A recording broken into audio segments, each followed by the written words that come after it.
Okay, so diving right into this, we've gotten some interesting stuff from you folks about pipelines, a lot about pipeline integrity, and specifically something called engineering assessments or EA reports. We got this info about a whole new way of actually generating them, something called the TPA EA Reporting Hub, which promises to be smarter, faster, more affordable.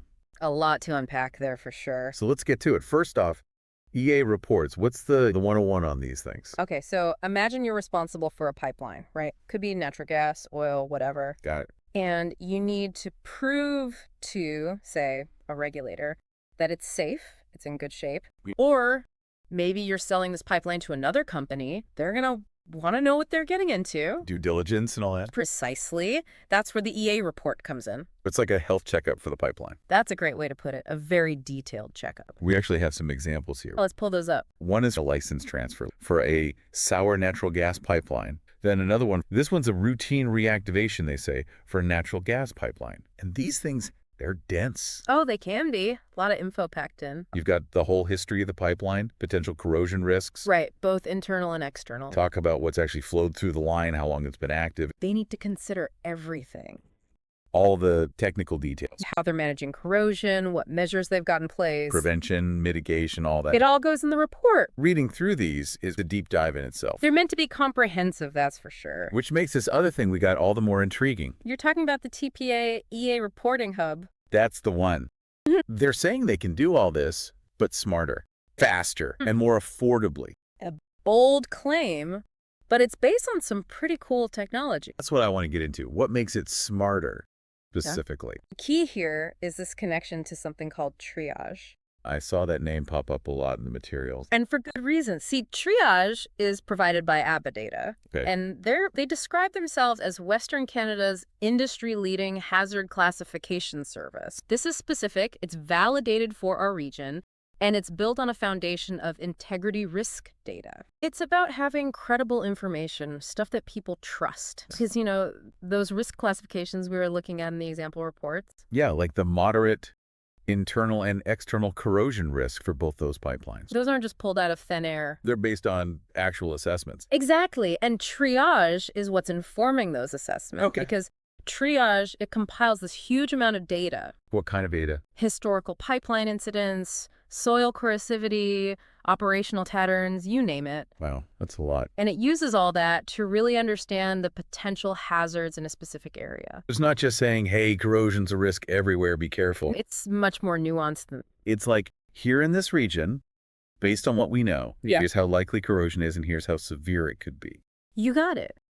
And even within the reports, remember those matrices they use? Yeah, the 5x5 ones with the likelihood scores. That level of detail, that comes directly from TRIAGE. And that's what makes it so much smarter. I'm starting to see the connection here. Because not only is the data itself better, it's also built into the process. It applies this built-in logic based on industry standards. You mentioned CSA Z662 before, right? That's the big one for pipeline systems here in Canada. Right. The hub has all that baked in. So instead of someone having to manually go through every guideline and figure out what applies, the system does it for them.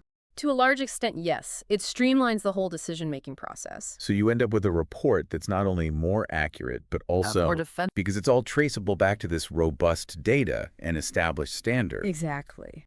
That's the real beauty of it. Okay, I'm sold on the smarter part. But what about faster? Generating those reports, that's got to take a while, right? Traditionally, yes, very much. But the TPA EA Reporting Hub, it aims to cut through all that. How? First off, direct connectivity. To what? To the data sources themselves. But that's just one piece. Right? Because then you combine that with the streamlined decision logic. The CSA Z662 stuff we talked about. The system can take all that data, and because it understands the guidelines, it can guide the assessment process, making sure everything's consistent. And that cuts down on the back and forth, the time spent interpreting things, doing calculations. All of that. It's a much more efficient workflow overall. Last piece of the puzzle then.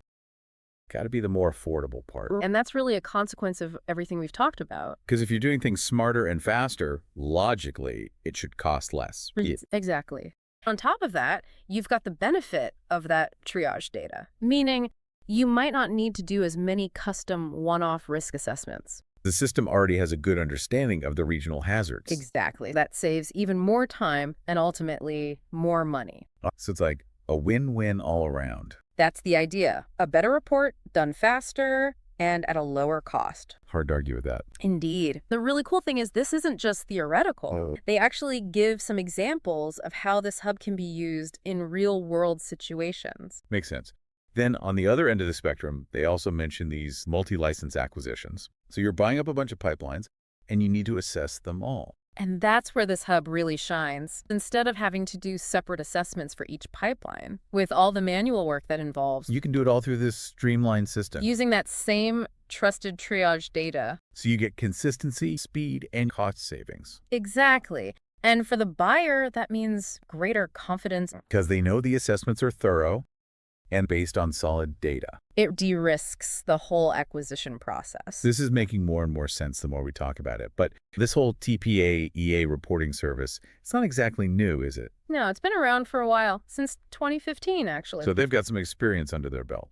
Definitely. And their methodology has been refined over 10 years. They've been working on this, perfecting it, and making sure it aligns with those CSA Z662 standards. And to make things even easier, they've got this whole online ordering process. Yeah, I saw that.